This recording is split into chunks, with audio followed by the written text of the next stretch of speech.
Hello दोस्तों, welcome back to stories by Nini. आज की जो मैं डरावनी कहानी सुनाने वाली हूँ वो राजस्थान के एक छोटे से गांव में घटी थी।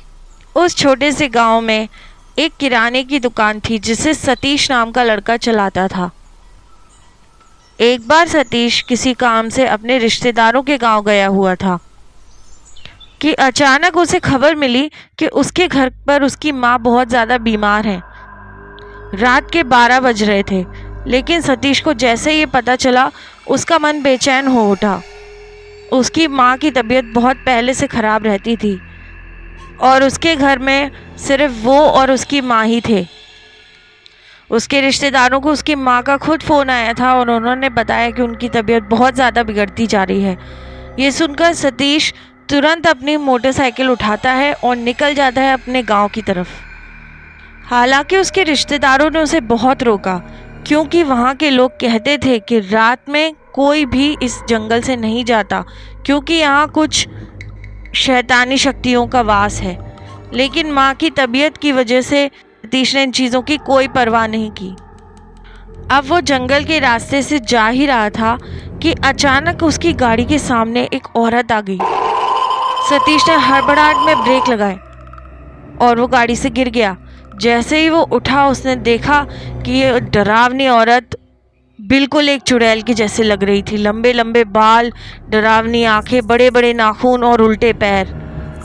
ये देखकर सतीश बहुत ज़्यादा घबरा गया और उल्टी दिशा में पैदल ही भागा। भागते भागते सामने से उसे एक कार आती हुई दिखाई दी। सतीश ने हाथ हिलाकर कार को रोका। वो कार कोई लड़की चला रही थी। उसने सतीश से पूछा कि आखिर क्या हो गया। सतीश ने उससे कहा कि मेरे पीछे कोई पड़ा हुआ है, क्या आप मुझे पास के गांव तक लिफ्ट दे सकती हैं? मेरी माँ की तबीयत बहुत ज़्यादा ख़राब है। इस पर उस लड़की ने कहा, ठीक है, तुम मेरी गाड़ी में बैठ जाओ, मैं भी उसी गांव की तरफ जा रही हूँ। ये सुनकर सतीश को बहुत राहत मिली और वो ड्राइवर के बगल वाली सीट में जाकर बैठ गया। लड़की बेहद खूबसूरत थी और बहुत ही दयावान भी। उसने सतीश को पानी पीने के लिए दिया और उससे पूछा कि आखिर क्या हुआ था। सतीश ने उसे सारी बात बताई तो लड़की भी हैरान रह गई। सतीश ने उससे पूछा कि आप इतनी रात को उस गांव में क्यों जा रही हो। इस पर लड़की ने कोई भी जवाब नहीं दिया। ये सुनकर सतीश को थोड़ा सा अजीब तो लगा, लेकिन उसने सोचा शायद कोई पर्सनल बात होगी, इसलिए वो नहीं बताना चाहती। थोड़ी दूर आगे जाने पर उस लड़की ने अचानक से कार रोक दी। सतीश ने पूछा, आपने कार क्यों रोक दी? तो उसने कहा कि मैं यहाँ से एक शॉर्टकट लूँगी जो जंगल के बीच से होकर जाएगा। ये सुनकर सतीश को बड़ी हैरानी हुई, क्योंकि अभी तक उसको ऐसे शॉर्टकट के बारे में कुछ भी नहीं पता था। उसे तो बस यही मेन रोड का पता था। सतीश ने सामने देखा तो एक मंदिर था। पता नहीं क्यों पर सतीश को अब उस गाड़ी में बड़ा अजीब सा लगने लगा। वो उस मंदिर में जाना चाहता था।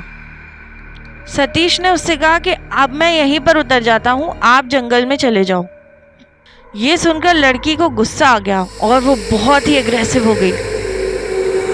ये सब देखकर सतीश ने तुरंत गाड़ी का दरवाज़ा खोला और वहाँ से सीधा भागते हुए मंदिर की तरफ जाने लगा। उसे अपने पीछे से डरावनी आवाज़ें आने लगी। जैसे ही उसने मुड़कर देखा तो ये वही चुड़ैल थी जो अभी कुछ समय पहले उसकी मोटरसाइकिल के सामने आ गई थी। सतीश ने आ देखा ना ताव, फिर तो वो सीधा मंदिर में चला गया। उस मंदिर में उसे एक पुजारी जी मिले, जिन्होंने उससे उसकी हालत का कारण पूछा। सतीश ने उन्हें सारी बातें बताई और सतीश ज़ोर ज़ोर से हाँफ भी रहा था। पुजारी जी ने उसे बिठाया, उसे पीने के लिए पानी दिया और उसे समझाया, बेटा ये जंगल रात में बहुत ही खौफनाक हो जाता है। रात में यहाँ पर कोई भी नहीं आता, तुम्हें भी नहीं आना चाहिए था। तो फिर उसने अपनी माँ की हालत के बारे में बताया। तब पुजारी जी ने उसे आश्वासन दिया कि तुम चिंता मत करो, तुम्हारी माँ को कुछ भी नहीं होगा। तुम आज रात इसी मंदिर में रुक जाओ, मैं तुम्हें एक भभूति देता हूँ, ये जाकर सुबह अपनी माँ को खिला देना। सतीश को एक तरफ माँ की चिंता हो रही थी, लेकिन पता नहीं कि उसे पुजारी जी पर ज़्यादा विश्वास हो रहा था। पुजारी जी ने बार बार समझाया कि ये सब छलावा होता है, तुम्हारी माँ बिल्कुल ठीक है, मैं तुम्हें आश्वासन देता हूँ। इस बात को सुनकर सतीश को थोड़ी राहत महसूस हुई और वो इतना थक गया था कि तुरंत ही सो गया।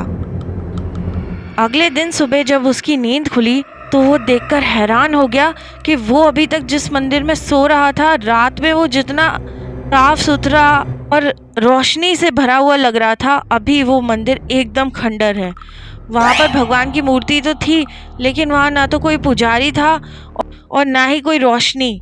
हर तरफ झाड़ियाँ उग गई थी, जैसे कि कईयों सालों से इस मंदिर में सफाई नहीं हुई हो। ये सब सोचकर सतीश बहुत डर गया और वो पैदल ही अपने गांव की तरफ निकल गया। रास्ते में उसे कुछ गाड़ियां भी मिली, लेकिन कल रात की घटना के बाद उसने किसी भी गाड़ी से लिफ्ट नहीं मांगी। आखिरकार दोपहर तक वो अपने गांव पहुंच ही गया और वहां जाकर उसे बहुत खुशी हुई ये देखकर कि उसकी माँ बिल्कुल ठीक है। इनफैक्ट उनकी माँ को तो कल रात में भी कुछ भी नहीं हुआ था। उसकी माँ ने कहा, बेटा मैंने तो कोई फ़ोन नहीं किया रिश्तेदारों को। ये सब सुनकर सतीश का दिमाग चकरा गया। फिर भी उसने अपनी पॉकेट में टटोला तो पुजारी जी की दी हुई भभूति उसके पास थी। उसने ये अपनी माँ को दी और खुद भी लगाई। सतीश बताता है कि कुछ समय बाद उसकी माँ बिल्कुल ठीक हो गई और इतने लंबे समय से जो उनको बीमारी चल रही थी वो भी बहुत ही जल्द ठीक हो गई। इस घटना के बाद से सतीश का विश्वास भगवान में और ज़्यादा बढ़ गया और उसे भरोसा था कि उस मंदिर की वजह से उसकी जान बच पाई, वरना उस रात वो नहीं बचने वाला था। तो आज की स्टोरी यहीं पर ख़त्म होती है। Thank you for listening.